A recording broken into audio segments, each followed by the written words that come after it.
Hey guys, ఎలా ఉన్నారు? Bihar IAS officers మీద వీడియో చేసినప్పుడు ఆ వీడియోలో బీహార్లో ఇండస్ట్రీస్ ఎందుకు లేవు అనే విషయం గురించి సపరేట్ వీడియో చేస్తానని చెప్పాను.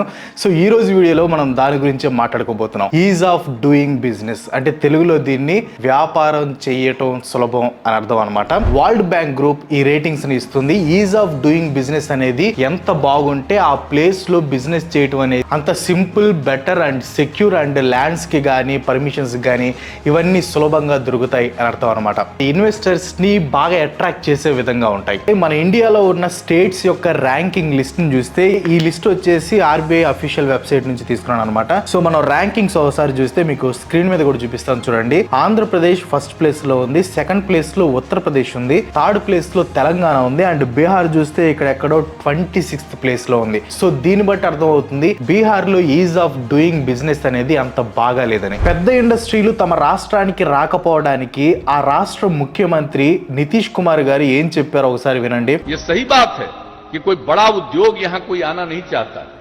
ये चारों तरफ कहीं कोई समुद्र नहीं है. जो समुद्र के नजदीक वाले इलाके होते हैं वहीं पर लोग लगाते हैं. సో సముద్రాలకి పోర్ట్లకి దగ్గరగా ఉండే స్టేట్స్ ని ఇండస్ట్రీలు ఎక్కువగా ప్రిఫర్ చేస్తాయి, ల్యాండ్ లాక్డ్ స్టేట్స్ ని ఎక్కువగా ప్రిఫర్ చేయవు అని చెప్పారు. ఇప్పుడు ల్యాండ్ లాక్ స్టేట్స్ అంటే ఈ సముద్రం కానీ ఈ పోర్ట్లు కానీ లేని స్టేట్స్ అనమాట. బట్ మనం ఫ్యాక్ట్స్ కనుక గమనిస్తే ఈ రీజన్ ఎందుకో నమ్మడానికి కొంచెం కష్టంగా ఉంటుంది. ఎందుకంటే ఒకసారి ఈ లిస్ట్ చూడండి. సో దీంట్లో మీరు గమనిస్తే తెలంగాణ కూడా ఒక ల్యాండ్ లాక్డ్ స్టేటే. సో దీంట్లో 15,271 ఫ్యాక్టరీస్ ఉన్నాయి అండ్ పంజాబ్లో 13,092 ఫ్యాక్టరీస్ ఉన్నాయి అండ్ రాజస్థాన్లో 9,694 ఫ్యాక్టరీస్ ఉన్నాయి, హర్యానాలో 11,252 ఫ్యాక్టరీస్ ఉన్నాయి. ఇలా చాలా ఫ్యాక్టరీస్ ఉన్న ల్యాండ్ లాక్డ్ స్టేట్స్ ఉన్నాయి. కానీ బీహార్ మాత్రమే ఎందుకు ప్రైవేట్ ఇండస్ట్రీస్ ని అట్రాక్ట్ చేయడంలో వెనకబడింది? బీహార్ మెయిన్ గా అగ్రికల్చర్ మీద డిపెండ్ అయ్యే రాష్ట్రం. బీహార్ జనాభాలో 75 నుంచి 77% మంది అగ్రికల్చర్ సెక్టార్ లోనే పనిచేస్తున్నారు, ఏదైనా డైరెక్ట్ ఆర్ ఇండైరెక్ట్. బీహార్ జీడిపిలో 25% అగ్రికల్చర్ సెక్టార్ కాంట్రిబ్యూట్ చేస్తుంది. ఇది నేషనల్ యావరేజ్ 18.3 కంటే చాలా ఎక్కువ. బీహార్ లో ఇండస్ట్రియల్ బ్యాక్వర్డ్నెస్ కి first reason Bihar state government. 1991లో డాక్టర్ మన్మోహన్ సింగ్ గారు ఇండియాకి ఫైనాన్స్ మినిస్టర్ గా ఉన్నప్పుడు లిబరలైజేషన్ అండ్ గ్లోబలైజేషన్ అనే పాలసీస్ ని తీసుకొని వచ్చారు.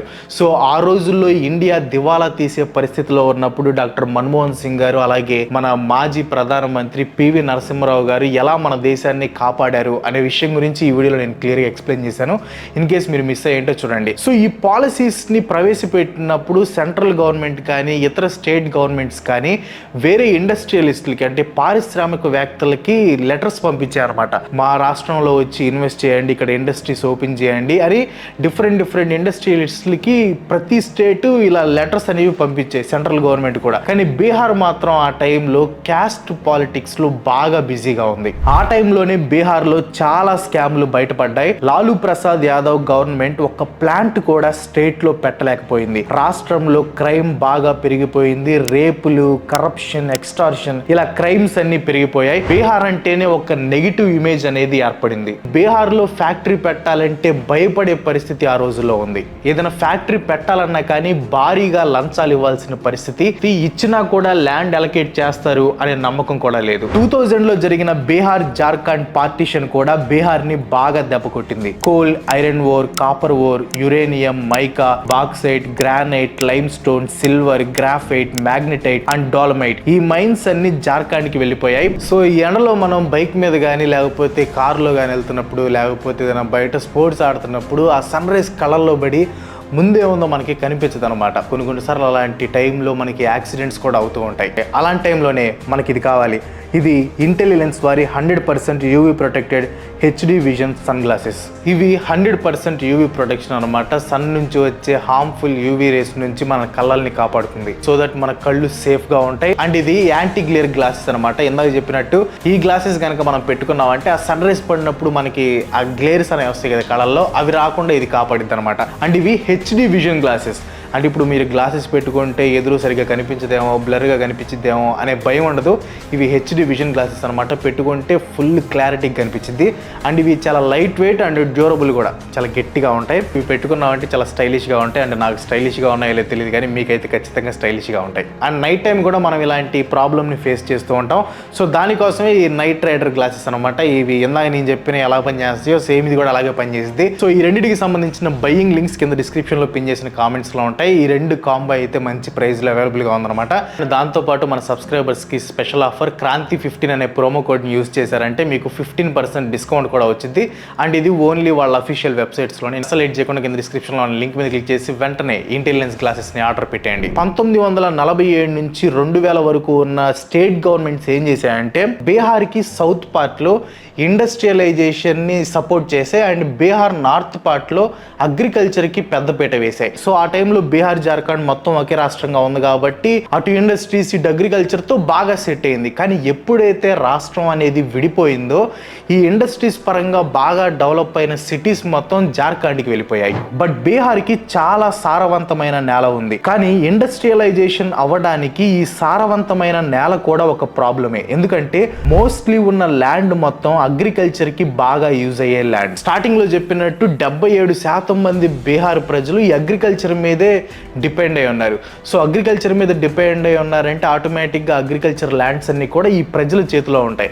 ఇప్పుడు ఒక్కొక్కరి దగ్గర వందల ఎకరాలు ఉంటే పర్లేదు, కానీ ఒక్కొక్కరి దగ్గర కొంచెం ల్యాండ్ ఉండిద్ది అనమాట. ఇప్పుడు ఒక కంపెనీ వచ్చి ఒక పెద్ద ఫ్యాక్టరీ పెట్టాలనుకోండి, ఒక 10 ఎకరాల్లో ఫ్యాక్టరీ పెట్టాలంటే చాలా మందిని ఒప్పించి ఆ ల్యాండ్స్ని తీసుకోవాల్సిన పరిస్థితి. వాళ్ళలో ఒక్కళ్ళు నో చెప్పినా కానీ కష్టం అయిపోయింది అనమాట. దానికి తోడు వీళ్ళంతా ఈ అగ్రికల్చర్ మీదే డిపెండ్ అయిన వాళ్ళు. వాళ్ళకి అగ్రికల్చర్ అనేదే జీవనాధారం అనమాట. ఇన్ కేసు వాళ్ళ దగ్గర ఈ ల్యాండ్స్ లేకపోతే తర్వాత వాళ్ళు ఏం చేస్తారు, ఎలా బ్రతుకుతారు? అందుకే బీహార్ ఫైనాన్స్ మినిస్టర్ ఒక ఇంటర్వ్యూలో ఒక మాట అన్నారు, మా దగ్గరికి ఏ ఇండస్ట్రీస్ కూడా రావు, ఎందుకంటే వాళ్ళకి ఇవ్వడానికి మా దగ్గర ల్యాండ్ లేదు అని. సో బీహార్లో ఒక ఇండస్ట్రీకి ల్యాండ్ని సెట్ చేసుకోవడం అనేది కంపెనీస్ కి చాలా headache process. And next point, lack of skilled labours. ఒక ఐటీ కంపెనీ పెట్టాలంటే మెయిన్ గా ఏం కావాలి? స్కిల్డ్ లేబర్ కావాలి. మంచి స్కిల్ ఉన్న ఎంప్లాయీస్ ఉంటేనే ఆ కంపెనీస్ ని రన్ చేయగలరు. ఇప్పుడు ఫర్ ఎగ్జాంపుల్ బెంగళూరు కానీ హైదరాబాద్ కానీ తీసుకోండి, అక్కడ క్వాలిఫైడ్ స్కిల్ ఉన్న ఎంప్లాయీస్ కుప్పల్లో ఉంటారు. అందుకే ఎక్కువ ఐటీ కంపెనీస్ అక్కడ కంపెనీస్ పెట్టడానికి ముందుంటాయి. ఎందుకంటే అక్కడ కంపెనీ పెడితే వాళ్ళకి త్వరగా స్కిల్ ఉన్న క్వాలిఫైడ్ ఎంప్లాయీస్ దొరుకుతారనే నమ్మకం ఉంటుంది. కానీ బీహార్లో ఈ వీడియోలో నేను క్లియర్గా ఎక్స్ప్లెయిన్ చేశాను. బీహార్లో ఎడ్యుకేషన్ సిస్టమ్ సరిగ్గా లేకపోవటం వల్ల, అక్కడ జాబ్ ఆపర్చునిటీస్ సరిగ్గా లేకపోవటం వల్ల చాలా మంది యువత ఆ స్టేట్ దాటి వేరే స్టేట్ కి వెళ్ళిపోతున్నారని. ప్రతి సంవత్సరం చాలా మంది వేరే స్టేట్ కి మైగ్రేట్ అవుతున్నారు. సో ఇక్కడ బ్రెయిన్ డ్రైన్ అనేది జరుగుతుంది. బ్రెయిన్ డ్రైన్ అంటే highly trained and qualified people వేరే ప్లేసెస్ కి మైగ్రేట్ అవుతున్నారని అర్థం. సో బీహార్ లో స్కిల్డ్ లేబర్ లేకపోవడం వల్ల కంపెనీస్ పెట్టడానికి ఎవరు ఇంట్రెస్ట్ చూపించడం లేదు. And next thing, poor implementation of industrial policies. CM Nitish Kumar 2006లో ఇండస్ట్రియల్ పాలసీని ప్రతిపాదించాడు. బీహార్లో ఫ్యాక్టరీస్ కంపెనీస్ పెట్టే వాళ్ళకి ఇన్సెంటివ్స్ సబ్సిడీస్ ఇస్తామని చెప్పింది గవర్నమెంట్. బట్ ప్రామిస్ చేసినవి ఏమీ గవర్నమెంట్ ఇవ్వలేదు. 2011లో ఇంకా మంచి ఇండస్ట్రియల్ పాలసీని తీసుకొచ్చారు. లైక్ ఫుడ్ ఫ్యాక్టరీస్ కి 5 సంవత్సరాలు ఫ్రీ కరెంట్, వ్యాట్ డిపాజిట్లు 80% refund, 35% capital subsidy, company registration కి నో ఛార్జెస్, ఇలా చాలా పెట్టారు. సో ఆఫర్ బాగుండటంతో చాలా మంది ముందుకు వచ్చారు. ఈ స్కీమ్ కూడా చాలా బాగా స్టార్ట్ అయింది. బట్ సేమ్ ఇచ్చిన ప్రామిసెస్ ని నిలబెట్టుకోలేదు. 5 years ఫ్రీ కరెంట్ అన్నారు, ఒక్కరికి కూడా ఫ్రీ కరెంట్ ఇవ్వలేదు. 95% ఇండస్ట్రీస్ కి క్యాపిటల్ సబ్సిడీస్ ఇవ్వలేదు, ఇది కూడా ఫ్లాప్. 2015లో మళ్ళీ ఇంకో కొత్త పాలసీని అనౌన్స్ చేశారు. ఈసారి ఏంటంటే ఫస్ట్ ఓనర్స్ ఫ్యాక్టరీస్ సెటప్ చేయాలి, తర్వాత వాళ్ళకి సబ్సిడీస్ ఇన్సెంటివ్స్ ఇస్తారు. అసలే గవర్నమెంట్ మీద నమ్మకం లేకపోతే ఎవరైనా ఎంత పెద్ద రిస్క్ చేస్తారు చెప్పండి. దానికి తోడు కరప్షన్ అనేది పీక్స్ లో ఉంటుంది. ఒక చిన్న ఫ్యాక్టరీ పెట్టడానికి పర్మిషన్ తీసుకోవాలన్నా చాలా మందికి ఈ లంచాలు అనేవి ఇవ్వాలి. ఈ లంచాలు ఇచ్చిన తర్వాత కూడా పని అవుతుందనే నమ్మకం లేదు. బేసిక్ గా చెప్పాలంటే ఇన్వెస్టర్స్ కి గవర్నమెంట్ మీద నమ్మకం అనేది లేదు. కొత్త ఇండస్ట్రీస్ ని పక్కన పెట్టండి, ఆల్రెడీ ఉన్నవైనా సరిగ్గా ఉంటాయా అంటే అది కూడా లేదు. చాలా ఫ్యాక్టరీలు మూత పడిపోతూ ఉంటాయి. వాటిల్లో షుగర్ మిల్స్ ఎక్కువగా కనిపిస్తాయి. బీహార్ లో 1980s లో షుగర్ సెక్టార్ ఒక రేంజ్ లో ఉండేది. దేశంలో ఉత్పత్తి అయ్యే షుగర్లో 40% షుగర్ ఈ బీహార్ నుంచే ఉత్పత్తి అయ్యేది. కానీ ఇప్పుడు ఆ నెంబర్ 4%కి పడిపోయింది. 40%లో ఉన్న షుగర్ ప్రొడక్షన్ 4%కి పడిపోయింది. ఇండియాకి స్వాతంత్రం రాకముందు బీహార్లో 33 షుగర్ మిల్స్ ఉండేవి. ఆ నెంబర్ ఇప్పుడు 28కి పడిపోయింది. దాంట్లో కూడా 11 మాత్రమే వర్కింగ్ లో ఉన్నాయి, మిగతా 17 మూతబడ్డాయి. పనిచేస్తున్న 11లో కూడా 10 మిల్స్ ప్రైవేట్ వ్యక్తులు రన్ చేస్తున్నారు. మీరు ఎప్పుడైనా బీహార్ వెళ్తే మీకు చాలా మూతబడిపోయిన షుగర్ మిల్స్ దర్శనమిస్తాయి. బీహార్ డీఇండస్ట్రియలైజేషన్ కి షుగర్ సెక్టర్ అనేది మంచి ఎగ్జాంపుల్. క్లోజ్ అయిన మిల్స్ ని మళ్ళీ రీఓపెన్ చేయడానికి 2005లో government Bihar state sugar development corporation తో ఒక హై లెవెల్ మీటింగ్ పెట్టింది. క్లోజ్ అయిన షుగర్ ఫ్యాక్టరీస్ అన్నిటిని మళ్ళీ వర్కింగ్ లోకి తేవాలంటే దానికి ఒక ఫైనాన్షియల్ అడ్వైజర్ అవసరమని డిసైడ్ అయ్యారు. ఈ పనిని SBI క్యాపిటల్ కి అప్పగించారు. వాళ్ళు మొత్తం సర్వే చేసి అసెట్స్ వాల్యుయేషన్, ఫైనాన్షియల్ పారామీటర్స్ అన్ని చూసి రాయం, మోటిపూర్, లోహాట్ లో షుగర్ ప్రొడక్షన్ పెట్టొచ్చు, మిగతా క్లోజ్డ్ అన్ని మిల్స్ ని food parks, dairy industry, jute mill, logistic parks లా డెవలప్ చేయమని రిపోర్ట్ ఇచ్చారు. తర్వాత టెండర్ లేయటం అవి ఇవి అన్ని జరిగాయి, కానీ ఫైనల్ గా గవర్నమెంట్ ఇవన్నీ మనతో ఏ పనులు కాదురా జీనా అని చేతులు ఎత్తేసింది. ఇండియాలో ప్రెసెంట్ స్టార్ట్అప్ బాగా ఫామ్ లోకి వస్తున్నాయి. చాలా స్టార్ట్అప్ కంపెనీస్ పుట్టుకొస్తున్నాయి. బీహార్ కూడా జూలై 2022లో స్టార్ట్అప్ బీహార్ అనే పాలసీని లాంచ్ చేసింది. దీని మెయిన్ గోల్ బీహార్లో స్టార్ట్అప్స్ ని ఎంకరేజ్ చేయటం, micro, small and medium enterprises MSME growth ని స్టేట్ లో పెరిగేలా చేయటం. బట్ ఈ పాలసీ కూడా ఫెయిల్ అయింది. కామన్ రీజన్ కరప్షన్, దాని గురించి పక్కన పెట్టండి, ఎన్నిసార్లు మాట్లాడుకున్నాం దాని గురించి. నెక్స్ట్ ఈ స్టార్ట్అప్ అండ్ బిజినెస్లలో IAS officers, professors, government officers involve అవ్వటం. వీళ్ళకి స్టార్ట్అప్స్ మీద, బిజినెస్ల మీద సరైన ఐడియా ఉండదు. ఈ పాలసీని ఎగ్జిక్యూట్ చేస్తున్న ఆఫీసర్స్ ఎవ్వరు లైఫ్లో ఒక స్టార్ట్అప్ కానీ బిజినెస్ కానీ పెట్టింది లేదు. అలాంటి వాళ్ళకి వీటి గురించి ఎలా తెలుస్తుంది? మంచి బిజినెస్ మెన్ని ఈ పాలసీకి హెడ్గా పెడితే వాళ్ళ గైడెన్స్ ఉంటుంది. అసలు ఎక్స్పీరియన్స్ కానీ ఎక్స్పర్టైజ్ లేని వాళ్ళు ఏం యాక్షన్స్ తీసుకుంటారు? దాంట్లో మోస్ట్లీ ఉండే అఫీషియల్స్ ఒక ఫైల్ పాస్ చేయాలంటే ఖచ్చితంగా లంచం తీసుకుంటారు. రీసెంట్గా ఒక హయ్యర్ గవర్నమెంట్ అఫీషియల్ లంచం తీసుకుంటూ అరెస్ట్ అయ్యాడు కూడా. బీహార్లో చెప్పుకోదగ్గ స్టార్టప్లు ఒక 5 కూడా లేవు. మరి దీనికి సొల్యూషన్ ఏంటి? గవర్నమెంట్ ఈ ఇండస్ట్రియల్ పాలసీస్ని అనౌన్స్ చేస్తుంది కానీ వాటిని ఇంప్లిమెంట్ చేయడంలో ఫెయిల్ అవుతుంది. ఇన్ఫ్రాస్ట్రక్చర్ అంతా బాగా డెవలప్ చేసి ఇన్వెస్టర్స్కి ఒక సేఫ్ ఎన్విరాన్మెంట్ని క్రియేట్ చేయాలి. ఇంకో పెద్ద ప్రాబ్లం ల్యాండ్. ఆ ల్యాండ్ అక్విజిషన్లో కూడా అందరికీ బెనిఫిట్ అయ్యే విధంగా గవర్నమెంట్ యాక్షన్ ప్లాన్ని రెడీ చేయాలి.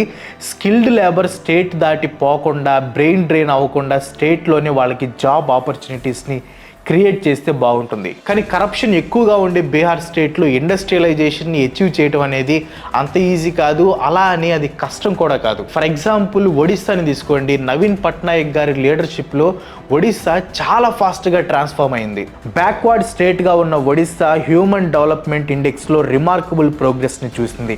Fastest growing innovation and technology హబ్గా పరుగులు తీస్తుంది. ఒకప్పుడు ఒడిస్సా కూడా అగ్రికల్చర్ మీద డిపెండ్ అయిన స్టేటే, బట్ ఇప్పుడు ఇండస్ట్రియలైజేషన్ వైపు పరుగులు తీస్తుంది. అందుకే ఇండియాలో బెస్ట్ CMs లిస్ట్లో ఫస్ట్ ప్లేస్లో నవీన్ పట్నాయక్ గారు ఉన్నారు. బీహార్ కూడా ఒడిస్సాని ఎగ్జాంపుల్గా తీసుకుంటే ఫ్యూచర్లో బీహార్ కూడా ఇండస్ట్రియలైజేషన్లో మంచి గ్రోత్ని చూస్తుంది. అసలు నవీన్ పట్నాయక్ గారు ఒడిస్సాని ఎలా ట్రాన్స్ఫార్మ్ చేశారు అనే విషయాల గురించి మనం సపరేట్ వీడియోలో మాట్లాడుకుందాం. సో ఈ రెండింటికి సంబంధించిన బయింగ్ లింక్స్ కింద డిస్క్రిప్షన్లో పిన్ చేసిన కామెంట్స్లో ఉంటాయి. ఈ 2 కాంబో అయితే మంచి ప్రైస్లో అవైలబుల్గా ఉందన్నమాట. దాంతోపాటు మన సబ్స్క్రైబర్స్కి స్పెషల్ ఆఫర్ క్రాంతి 15 అనే ప్రోమో కోడ్ని యూజ్ చేశారంటే మీకు 15% డిస్కౌంట్ కూడా వచ్చింది. అండ్ ఇది ఓన్లీ వాళ్ళ అఫీషియల్ వెబ్సైట్స్లోనే. ఇన్స్టాలేట్ చేయకుండా కింద డిస్క్రిప్షన్లో ఉన్న లింక్ మీద క్లిక్ చేసి వెంటనే ఇంటెలిజెన్స్ గ్లాసెస్ని ఆర్డర్ పెట్టేయండి. So that's all for today. ఈ వీడియో మీకు ఇంట్రెస్ట్గా అండ్ ఇన్ఫర్మేటివ్గా అనిపిస్తే ప్లీజ్ లైక్ చేసి మీ ఫ్రెండ్స్ అండ్ ఫ్యామిలీకి షేర్ చేయండి. ఇలాంటి వీడియోస్ మరెన్నో చేయడానికి నాకు సపోర్ట్ చేయాలనుకుంటే ప్లీజ్ ఛానల్కి సబ్స్క్రైబ్ అయ్యి పక్కనే ఉన్న గంట సింబల్ని కూడా యాక్టివేట్ చేయండి. మీరు సబ్స్క్రైబ్ చేసి సపోర్ట్ చేశారనుకోండి నాకు ఇంకా మంచి వీడియోస్ చేయడానికి ఒక మోటివేషన్లా ఉంటుంది. సో ప్లీజ్ సబ్స్క్రైబ్ చేయండి. అండ్ నెక్స్ట్ వీడియోలో మళ్ళీ కలుసుకుందాం. అంతవరకు సెలవు. Bye bye.